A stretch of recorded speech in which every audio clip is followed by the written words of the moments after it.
नया topic start करने जा रहे हैं, उससे पहले स्फीयर का कुछ इंपॉर्टेंट पार्ट है जो रह गया था, जिसमें है टू और मोर स्फीयर्स। ठीक है, टू और मोर स्फीयर्स में हमने क्या निकालना होगा, एंगल निकालना होगा। ठीक है, angle of intersection of two spheres कैसे निकालना है। Angle of intersection of two sphere क्या होता है, is angle between their tangent planes at their point of intersection. ठीक है, एंगल ऑफ इंटरसेक्शन दो स्फीयर्स के बीच में हमें निकालनी है। ठीक है, दो स्फीयर्स के इंटरसेक्शन का एंगल निकालना है, तो वो एंगल क्या होगा, जो उनके टेंजेंट प्लेन के इंटरसेक्शन का एंगल होगा, वही हमारा स्फीयर्स की इंटरसेक्शन का एंगल होगा। ठीक है, फिर अगर हमारे पास R1 रेडियस है एक स्फीयर की, R2 रेडियस है दूसरे स्फीयर की, और D मेरा डिस्टेंस है। ठीक है, D डिस्टेंस कैसे है, दोनों स्फीयर्स के सेंटर का डिस्टेंस है। ठीक है, और थीटा क्या है, उनका एंगल ऑफ इंटरसेक्शन है। तो हमारे पास क्या रिलेशन आएगा, cos theta equals to R1 square plus R2 square minus D square by में 2R1 R2। ठीक है, हमारे पास कोई दो स्फीयर है जिनकी रेडियस हमें गिवन है, डिस्टेंस उनके सेंटर का डिस्टेंस D गिवन है और एंगल ऑफ इंटरसेक्शन गिवन है, तो हमारे पास रिलेशन आएगा cos theta is equals to R1 square plus R2 square minus D square by 2R1 R2। ठीक है, फिर नेक्स्ट है हमारे पास ऑर्थोगोनल स्फीयर्स क्या होते हैं। Orthogonal sphere, two sphere are said to cut orthogonally when their tangent planes at their point of intersection are at right angles. ठीक है, जब उनके टेंजेंट प्लेन इंटरसेक्ट कहाँ करें, 90 डिग्री पे इंटरसेक्ट करें। ठीक है, कहते हैं ना राइट एंगल्स पे, तो हम क्या कह देंगे, दो स्फीयर्स ऑर्थोगोनली कट करते हैं। समझ गए, हमने +2 में किया हुआ ऑर्थोगोनल का मतलब हम 90 डिग्री देखते हैं। अब यहाँ पे हम सारा काम स्फीयर्स के टेंजेंट प्लेन पे कर रहे हैं, तो ऑर्थोगोनल स्फीयर के देखने के लिए हमने क्या देखना है, टेंजेंट प्लेन्स का एंगल देखना है, क्या वो राइट एंगल बनता है, मीन्स 90 डिग्री बनता है। ठीक है, तो अब थीटा मेरा 90 डिग्री हो जाएगा, तब कॉस थीटा कॉस 90। ठीक है, R1 square plus R2 square minus D square by में 2R1 R2।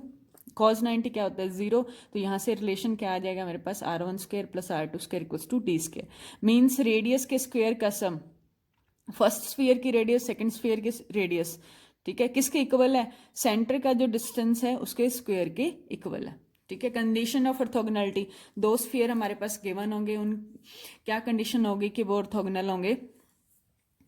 एक स्फीयर की इक्वेशन जैसे मेरे पास है X square plus Y square plus Z square plus 2u1x plus 2v1y plus 2w1z plus d1 equals to 0। दूसरा sphere है X square plus Y square plus Z square plus 2u2x plus 2v2y plus 2w2z plus d2 equals to 0। ठीक है, तो दोनों sphere से हमें u1 u2 मिल जाएगा, v1 v2 मिल जाएगा, w1 w2 मिल जाएगा, d1 d2 मिल जाएगा। ठीक है, तो क्या कंडीशन याद रखनी है आपने, ऑर्थोगोनल चेक करना है, तो 2u1 u2 plus 2v1 v2 plus 2w1 w2 is equals to d1 plus d2। ठीक है, ये हमारी कंडीशन ऑफ ऑर्थोगोनैलिटी है।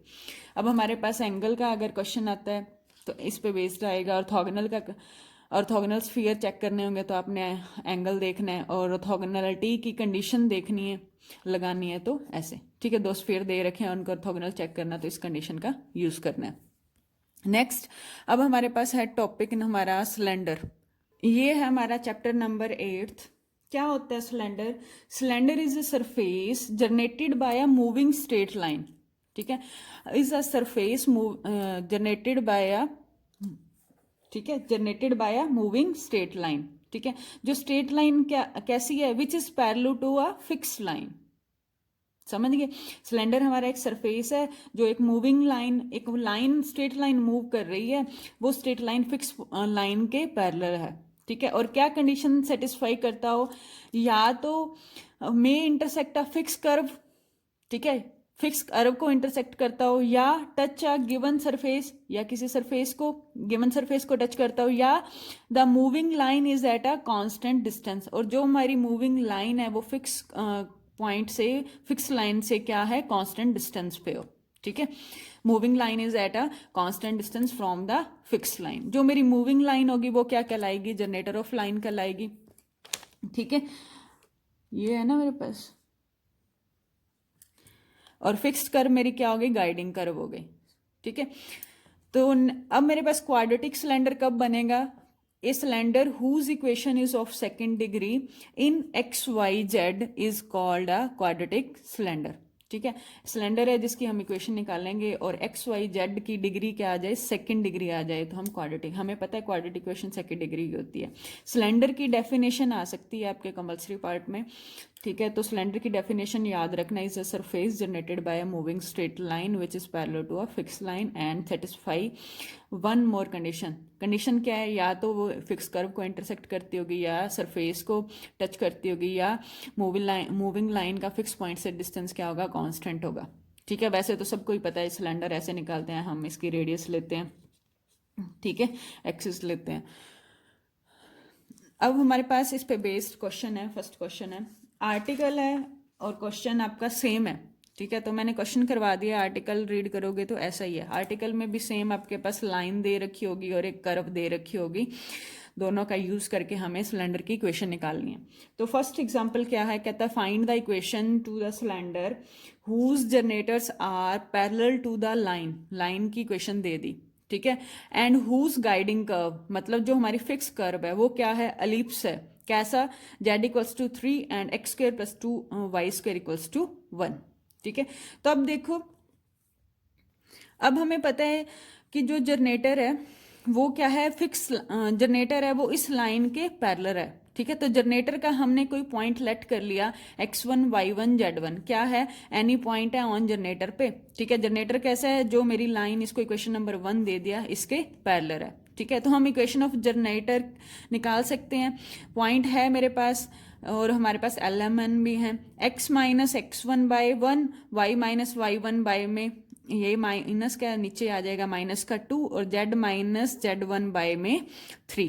ठीक है, और क्या क्या कहता है कि जो मीट करता है किस पे, z इक्वल्स टू 3 पे, तो z को 3 पुट कर दिया, x minus x1 by 1, y minus y1 by minus 2, z की वैल्यू 3 रख दी। ठीक है, तो ये मेरी क्या हो गई, कांस्टेंट टर्म ही हो गई ना, तो एक बार x माइनस x1 को इसके इक्वल रख दो, एक बार y minus y1 by minus 2 को इसके इक्वल रख दो, तो x minus x1 is equals to 3 minus z1 by 3, और y माइनस y1 बाय में माइनस 2 था वो इधर आके मल्टीप्लाई हो गया। ठीक है, 1 से 1 कट गया तो z1 बाय 3 आ गया। तो अब यहाँ से x की वैल्यू मैं निकाल सकती हूँ, x इक्वल्स टू क्या आ गया, x1 plus 1 minus z1 by 3, और y की वैल्यू क्या आ गई, y1 minus 2 plus 2 z1 by 3। ठीक है, तो ये मेरे एक्स वाई पॉइंट्स आ गए जो कहाँ लाई करते होंगे, इक्वेशन नंबर 2 पे। इट मीन्स इस पॉइंट को, एक्स और वाई पॉइंट को मैं कहाँ पुट करूंगी, इक्वेशन नंबर 2 में। ठीक है, तो पुट करने पे मेरे पास क्या आया, x square plus 2 Y square equals to 1 था, एक्स की वैल्यू रख दी x1 plus 1 minus z1 by 3 का स्क्र प्लस 2, वाई की वैल्यू रख दी y1 minus 2 plus z1 by में 3 का स्क्र इक्वल्स टू 1। ठीक है, फिर इसका स्क्र खोलोगे, सॉल्व करोगे तो मेरे पास ये इक्वेशन आ जाएगी, 3x1 प्लस 3 माइनस z1 का square plus 2 3y1 minus 6 plus 2 z1 का होल स्क्र इक्वल्स टू 9। ठीक है, ये x1 y1 z1 में है, तो लॉकस of x1 y1 z1 replace कर देंगे x y z से, तो मेरे पास ये आपकी इक्वेशन ऑफ सिलेंडर बन गई। ठीक है, अब है नेक्स्ट, अब देखो इसका जो सेकंड एग्जांपल है वो भी बहुत इजी है, और फिर जो 8.1 के क्वेश्चंस हैं, फर्स्ट जो आपका क्वेश्चन है वो, उसमें भी आपको लाइन दे रखी है और कर्व दे रखी है, सेम आपका फर्स्ट एग्जांपल की तरह है। सेकंड एग्जांपल भी वही, जनरेटर आपके लाइन के पैरेलल दे रखे हैं और हाइपरबोला दे रखा है फर्स्ट एग्जांपल की तरह। थर्ड क्वेश्चन में भी, एक्सरसाइज का जो थर्ड क्वेश्चन है वही सेम, यहाँ पे लाइन दे रखी है parallel to the line 3x equals to 3y equals to z, इसको आप x बाय 1/3 हो जाएगा, y बाय 1/3 हो जाएगा, z बाय 1 हो जाएगा, वही आपके फर्स्ट एग्जाम्पल की तरह काम करेगा। ऐसे ही आपका फोर्थ क्वेश्चन है, सेम एग्जाम्पल की तरह है। ठीक है, तो फर्स्ट 8.1 के सारे क्वेश्चन इजिली हो जाएंगे। अब नेक्स्ट है मेरे पास 8.2। 8.2 क्या कहती है कि right circular cylinder, right circular cylinder क्या होता है, सारी डेफिनेशन सेम है, बस यहाँ पे ये जो कंडीशंस थी ना, वो 3 कर्व को टच करता, किसी सरफेस को टच करता होगा, या कांस्टेंट डिस्टेंस होगा फिक्स लाइन से, ठीक है, मूविंग लाइन का। तो इसमें जो राइट सर्कुलर सिलेंडर है, इसमें आपकी बस यही कंडीशन लगेगी कि जो कांस्टेंट डिस्टेंस वाली, ठीक है, फिक्स लाइन से जो डिस्टेंस था वो कांस्टेंट था। क्या है सारी definition? A right circular cylinder is a surface generated by a straight line which is parallel to a fix line and is at a constant distance from it. समझ गए? ठीक है, fixed line axis of cylinder होती है, constant distance radius of cylinder हो जाएगी। इसमें right circular cylinder की बात करें, फिक्स लाइन मेरी क्या होगी? एक्सिस बन जाएगी सिलेंडर की, कांस्टेंट डिस्टेंस जो होगा वो रेडियस हो जाएगी, और जो फिक्स्ड सर्कल होगा वो मेरा गाइडिंग सर्कल होगा। ठीक है, अब इसमें मेरे पास दो आर्टिकल है, एक आर्टिकल कर रहे हैं उसके क्वेश्चन आप आर्टिकल की तरह ही करने हैं, फिर दूसरा आर्टिकल है उसका मैं क्वेश्चन करवा दूंगी, आर्टिकल सेम ही है। ठीक है, 8.5 आर्टिकल है, कहते हैं कि question of right circular cylinder बनानी है, हमें स्टैंडर्ड फॉर्म बनानी है। ठीक है, इससे पहले डेफिनेशन दे रखी है, वो आपको जरूर करनी है, समझनी भी है और याद भी रखनी है। ठीक है, अब इक्वेशन बनानी है हमने राइट सर्कुलर सिलेंडर की स्टैंडर्ड फॉर्म में। ठीक है, कहते हैं कि to find the equation of right circular cylinder whose axis is z axis. ठीक है, एक्सिस दे रखे हैं जेड एक्सिस और रेडियस दे रखी है मुझे ए। ठीक है, तो ये यहाँ मैंने हल्का सा ड्रॉ किया है समझने के लिए। ये सिलेंडर है, एक्सिस लिया मैंने। ठीक है, एक्सिस लिया, ये मेरी रेडियस हो जाएगी, ये मैंने ए पॉइंट ले लिया, यहाँ पे मैंने पी पॉइंट यानी सिलेंडर पे लिया और परपेंडिकुलर डाला एक्सिस पे, उसको एम नाम दे दिया। समझ गए? ये मेरा ओ है। ठीक है, तो अब देखो मुझे equation of right circular cylinder निकालनी है। गिवन क्या है? जेड एक्सिस गिवन है, जेड एक्सिस गिवन है तो मैं डायरेक्शन को साइन बना सकती हूँ 0 0 1, और रेडियस ए गिवन है। लेट किया मेरा P point x Y z cylinder पे। ठीक है, तो पी एम परपेंडिकुलर मैं डाल सकती हूँ, एक्सिस पे मैंने परपेंडिकुलर ड्रॉ किया और ओपी को मीट कर दिया, तो मेरे पास ये ट्रायंगल बन गई ना। ठीक है, ओ पी एम बन गई।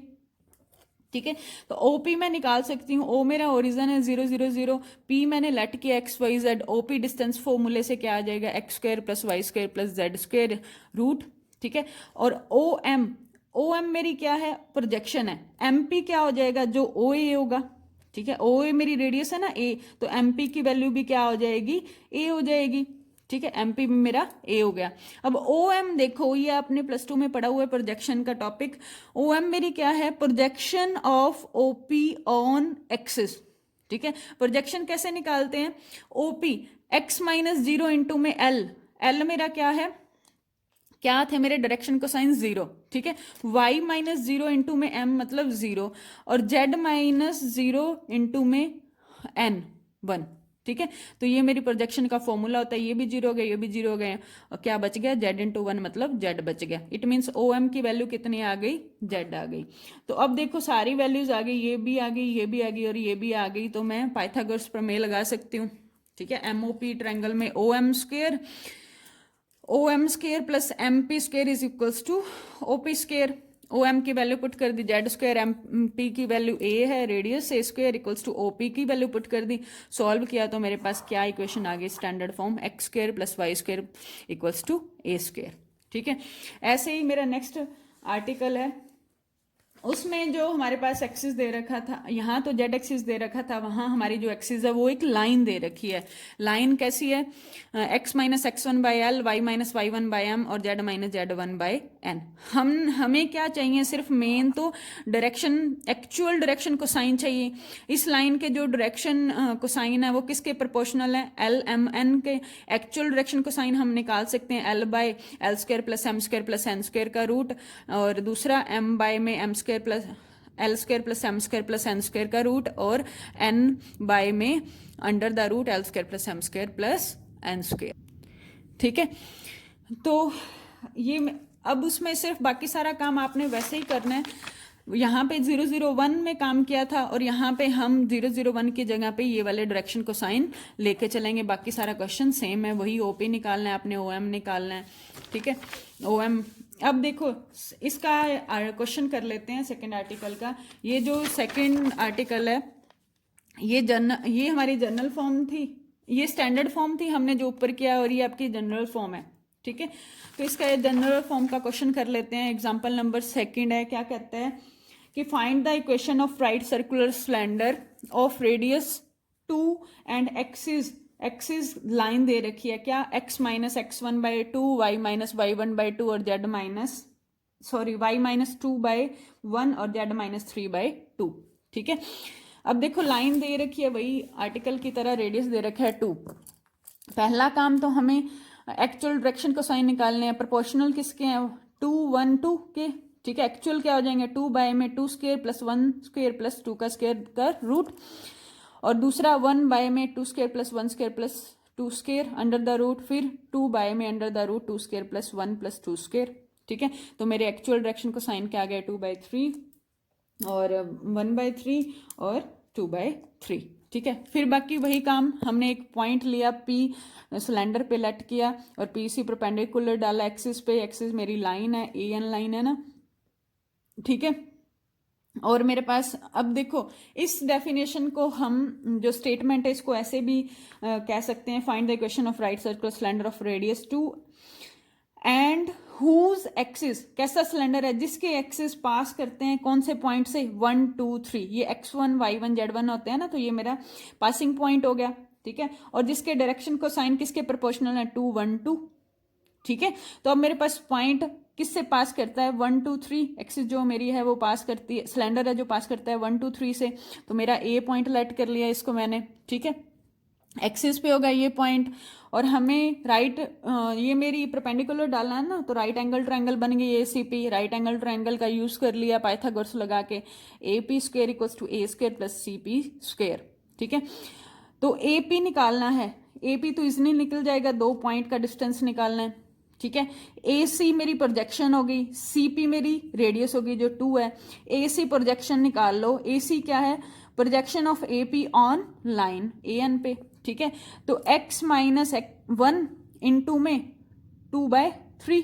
ठीक है, y माइनस 2 इंटू में 1/3, यहां से डायरेक्शन को साइन उठाना ना, z-3 इंटू में 2/3। ठीक है, तो सारी वैल्यूज पुट कर दो, सॉल्व करके हमारे पास क्या आ जाएगी? Equation of right circular cylinder. ठीक है, इसके एक्सरसाइज के क्वेश्चन भी बहुत इजी हैं। फर्स्ट आपका जो क्वेश्चन है वो आपका सेम यही एग्जाम्पल है जो हमने सेकंड एग्जाम्पल किया। सेकंड क्वेश्चन भी एक्सरसाइज 8.2 का सेम है। ठीक है, इस एग्जाम्पल की तरह, सेकंड एग्जाम्पल की तरह।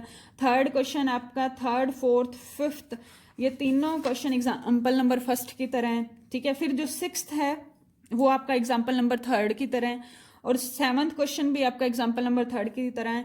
एट्थ क्वेश्चन का हिंट देख लो। एट्थ क्वेश्चन में कहते हैं कि obtain the equation of right circular cylinder describe on the circle through 3 points. यहाँ पे 3 पॉइंट्स दे रखे हैं एज गाइडिंग सर्कल। कर्व मेरी कैसी दे रखी है? 3 पॉइंट से गुजरती हुई। ठीक है, तो इससे पहले हमने काम किया हुआ है, स्फीयर निकाला हुआ है इन 3 पॉइंट से गुजरता हुआ है, साथ में एक ओरिजिन लेट कर लेते थे, तो मैंने ये चौथा पॉइंट लेट कर लिया। तो इन चारों पॉइंट से गुजरता हुआ एक स्फीयर हमने बनाया। स्फीयर वही x square plus y square plus z square plus 2ux plus 2vy plus 2wz plus d equals to 0। उसमें फिर ये चारों पॉइंट पुट करने हैं, वहां से u v w और d की वैल्यू जगह पुट करके ये वाली इक्वेशन आ जाएगी आपके पास। ठीक है, ये मेरे पास इक्वेशन आ गई। ABC से हमने प्लेन भी बनाया हुआ इंटरसेप्ट फॉर्म से, तो ये मेरे पास प्लेन आ गया। ठीक है, अब गाइडिंग सर्कल जो मेरा सर्कल होगा वो इन दोनों इक्वेशन से बनाया जाएगा। ठीक है, अब ये इससे आप डायरेक्शन को साइन ले सकते हो, 1 1 बन जाएंगे। ठीक है, बाकी सारा काम तो सेम है, कर्व भी है और आपके पास 1 1 1 भी है, बाकी सारा काम आपने सेम करना है। ठीक है।